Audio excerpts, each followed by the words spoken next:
Hello, everyone, and welcome to Cancer Speak, the official podcast of Cancer, a journal of the American Cancer Society. I'm Dr. Ruth O'Regan, the host of today's episode. I serve as the deputy editor and the breast disease section editor for the journal Cancer. I'm also chair of medicine at the University of Rochester Medical Center in Rochester, New York. I'm thrilled to be joined today by Dr. Jennifer Grandis to discuss her team's latest review in cancer. This review explores how disparities and networking opportunities and social capital contribute to gender inequities in academic medicine.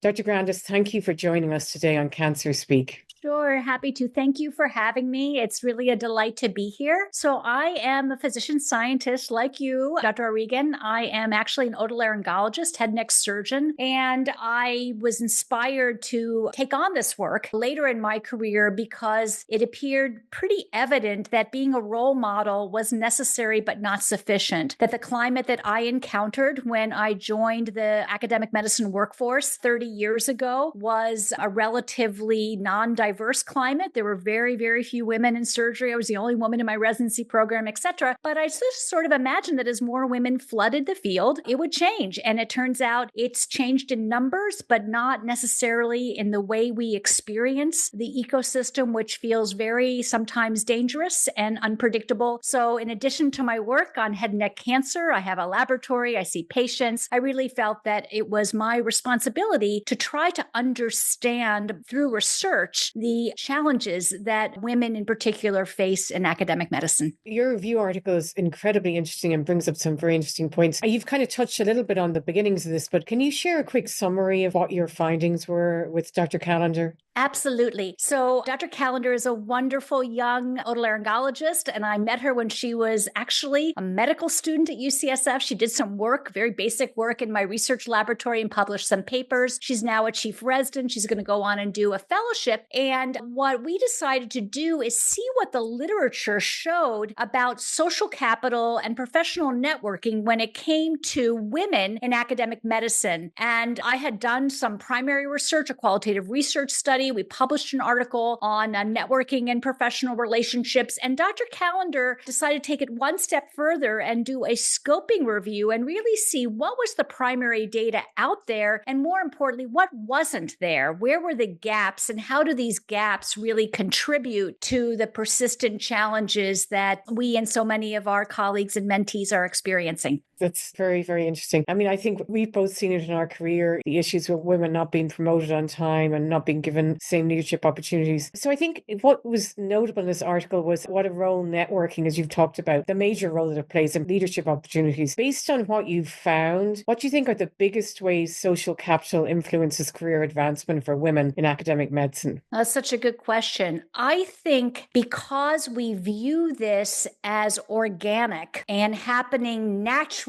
in terms of relationships between people with more power and people with less power, it is a completely unregulated and unknown environment. So if you can't make things visible, you can't see where the landscapes are quite different for the men and for the women. And, I think, Dr. O'Regan, as you and I probably can both attest, the concept of sponsorship really wasn't something that we were talking about earlier on in our careers. Mentorship seemed to encompass everything, but really borrowed from the business world language. It appears that it's now very, very helpful to, I think, people in all professions to understand that while there is an overlap, that sponsorship is distinct from mentorship and that people provide opportunities, make things happen for other people who aren't necessarily in their mentee domain. And what is true is that because there are so many unregulated spaces, so many spaces adjacent to our workplace where women may not be welcome or even invited, that when those spaces house activities where people bond with each other, they are powerful people, almost all men, bonding with less powerful people, almost all men. And the men who are in those spaces, the younger men, are clearly benefiting from those connections with the older men. And this would be manifest in terms of people to write letters for promotion and for tenure, people to nominate you for prizes, people to suggest your name when there are openings at different institutions. So these informal networks sound very appealing. The idea of informal, I think, think is something everybody can feel open to. But the problem is that they are guided by the same kinds of unspoken rules that so many other of our informal networks are. And hence, at the end of the day, they tend to be fairly gender specific and the women are excluded. As just one example, it struck me as really remarkable. I go to the cancer research meetings. In the past couple of years, I've gone back to my clinical meetings, the otolaryngology meetings, and there are golf outings at each of these meetings. And I'm thinking, oh my goodness. I mean, it was true 30 years ago and it's still true. And one possible interpretation is that all women who want to advance in this field should learn how to golf. But that seems to me a fairly narrow way of understanding that landscape. And maybe we need to think about different kinds of social spaces where it is comfortable for people to interact and mentees or younger people or sponsees, sponsorees, you will, can be assisted by the people with more power who they don't necessarily encounter in their more rigid academic day-to-day life. That's so interesting. I have to say, the San Antonio Breast meeting, they actually had on the first day this tennis tournament for women. So maybe that's one of the routes where you go. But I think along with that, at the institutional level, what kind of changes could we make that would ensure that women have equitable access to sponsorship? Any thoughts on that? Number one, let's name it. Let's identify it. It's not news today to have formal mentoring committees. I'm on many mentoring committees at my institution. I'm sure you are at yours. But what if we had sponsorship requirements? What if people had to be accountable? We all have annual reviews. What if part of your annual review is who are you sponsoring? What if we simply had to say out loud the people who we are actively sponsoring and what we're doing for them? And then the people who are even ultimately accountable can take a look at our sponsorees and say, there appears to be kind of a gender bias here in terms of who you're sponsoring and who you're not sponsoring. And I think also teaching people, what does it mean to sponsor? We think we know what that is, just like everybody who's a mentor thinks they know what mentoring is. But what if we enumerated it? What if we described it? These are the expectations of a sponsor. And I think part of being in academic medicine is sponsorship. That's what we should be doing for the next generation. But we don't talk about that. We don't formalize it. So I think putting descriptive variables around it, making it part of our performance evaluations, providing space for sponsorship activities. And I think really importantly, not mistaking the current networking spaces for sponsorship opportunities, which I think we do, which I think is number one, disingenuous and simply not accurate. The stories I heard in my study about sponsorship, and networking and professional advancement were really harrowing, and they're not old news. As you know, just about a year ago, the British Journal of Medicine reported that 1/3 of women surgeons in Great Britain are sexually assaulted while they're operating. So we'd like to believe that this is old news, but it still happens day in and day out. And we now minimize them by calling them microaggressions. But as you all know, at the end of the day, a whole series of microaggressions can be very tiresome at the very least. I mean, my husband's a physician. A few weeks ago, I came home at the end of a clinic day. He'd had a clinic day. And I said, how many of your patients called you by your first name, despite you introducing yourself as Dr. So-and-so? And he's like, nobody. And yet I can tell you every day I'm in clinic, there are patients who for various reasons feel more comfortable calling me by my first name. And it's just, we can normalize it or we can make sure we understand how it can be somewhat corrosive to our sense of accomplishment and expertise. Yeah, that's so true. That's so true. One of the key findings from the review was that you found that nearly a quarter of women in the United States medical school reported being excluded from informal networking opportunities due to gender, compared to only 6% of men. Given how essential networking is for our career growth, what kind of changes could we make to make these opportunities more inclusive towards women, do you think? Absolutely. Well, you raised just the examples that we just talked about. I think when the networking opportunities are pursuits that are more likely to be taken up and be comfortable with men. So, for example, hunting, fishing, golf, going to strip clubs. I heard from so many people in my study that that's kind of what they did. They went to the bar. And I think that's another really important thing. I myself am not a teetotaler, but we all understand that alcohol disinhibits people. And it is now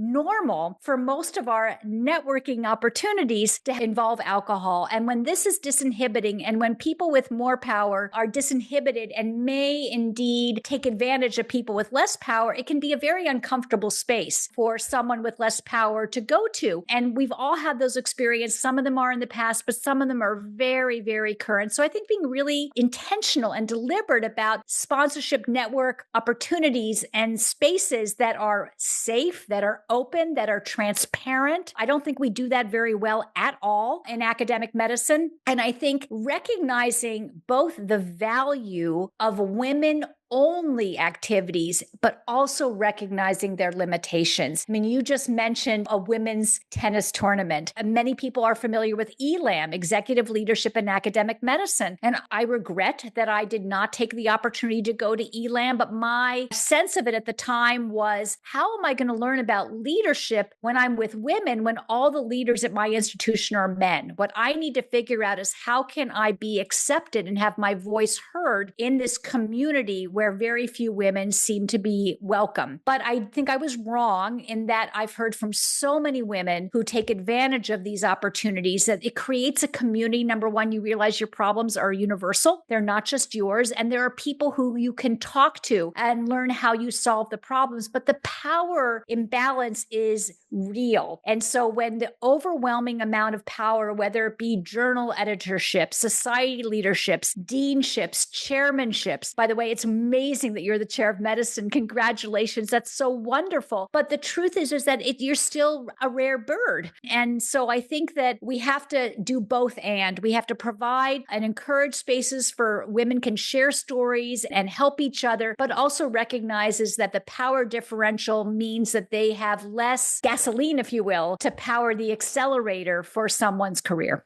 Yeah, I'm going to agree with you about Elam, because I actually didn't take that opportunity either. And I certainly regret it, because it seems like it's an ongoing family for the participants in that as well. One of the other things that came out in the review was the idea of virtual networking and also women-focused organizations as an alternative to what we've been talking about with the male-dominated spaces. Do you think that these approaches are helping, and maybe do they introduce new challenges as well? Yeah, it's a really, really good point. I would say that the biggest takeaway from the review is we don't have enough data. There was so little to actually review. The vast majority of pieces are opinion pieces, which are valuable, but they don't actually provide evidence. So if we're not making the invisible visible, if we're not collecting the evidence, we can't even be in a position to determine if interventions work. So I think that the strong message is, let's start making the invisible visible. Let's start collecting the data, and then we can study whether interventions are actually effective at advancing women to the same way that men are being advanced much more organically. I think the point about virtual networks is the pandemic really opened our eyes so you and I can have this conversation, for example, and it's normal.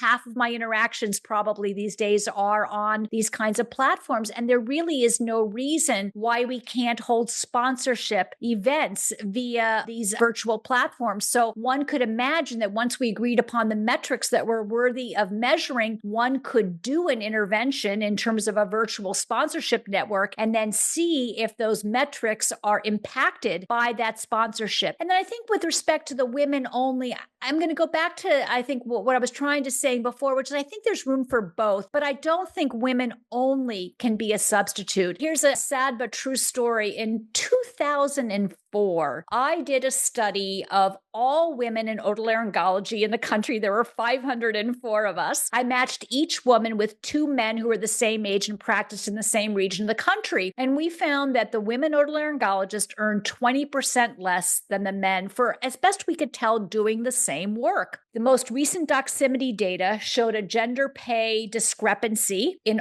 all medical fields, but the worst was otolaryngology, where it was 20%. So unlike science, where when we publish evidence, it's iterative and the field changes, we're no longer studying the old questions because they've been answered. But I just have to, at some level, believe we don't all agree that this is a problem. We're not all on the same page. And I think it's important to have those conversations.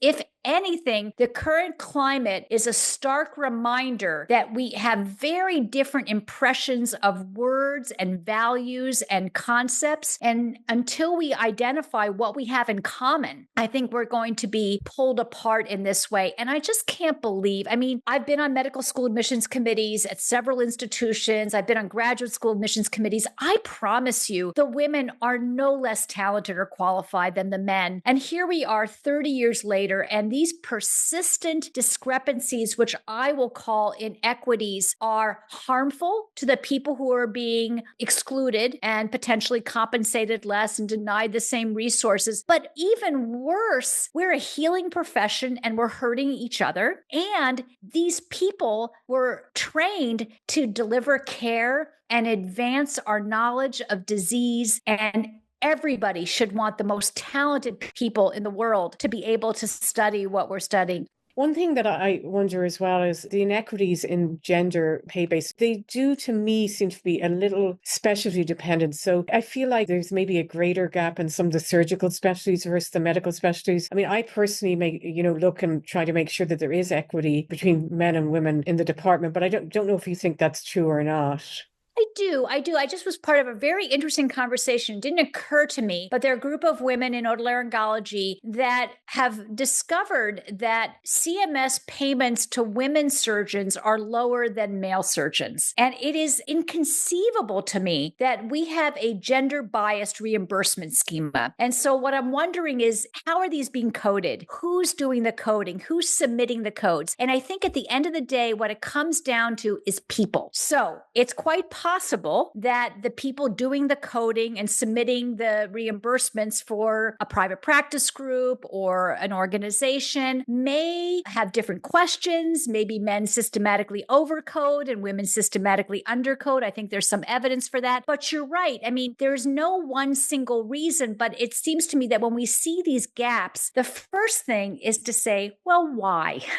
Let's understand why there are these discrepancies. And maybe they make perfect sense and it's not a gender-based phenomenon. But more important, I think it's the canary in the coal mine. And I think it's time we kind of understand how human beings' assumptions of individual skills, talents, and value influence so many things in our workplace. And we probably want to be more aware of those assumptions and how they impact. Yeah, I think another good example of that is I think we're all aware that, when you look at patient satisfaction surveys, women are typically rated lower than men. I don't know if that's been your experience or not, but there's plenty of data out there to say that's true. Yep. And then the real question that raises for me is, what are their expectations? When you walk into a room, I think that every human being has feelings or expectations, conscious or unconscious, of what a person who looks a certain way will provide for them. And we don't often understand that even ourselves or call it out. But yeah, it's a complicated space, but I think it's a space worth understanding, particularly at the end of the day, if we're really depriving the incredibly talented people who have worked so hard to get where they are. If they can't achieve their objectives and be satisfied, we're all losing.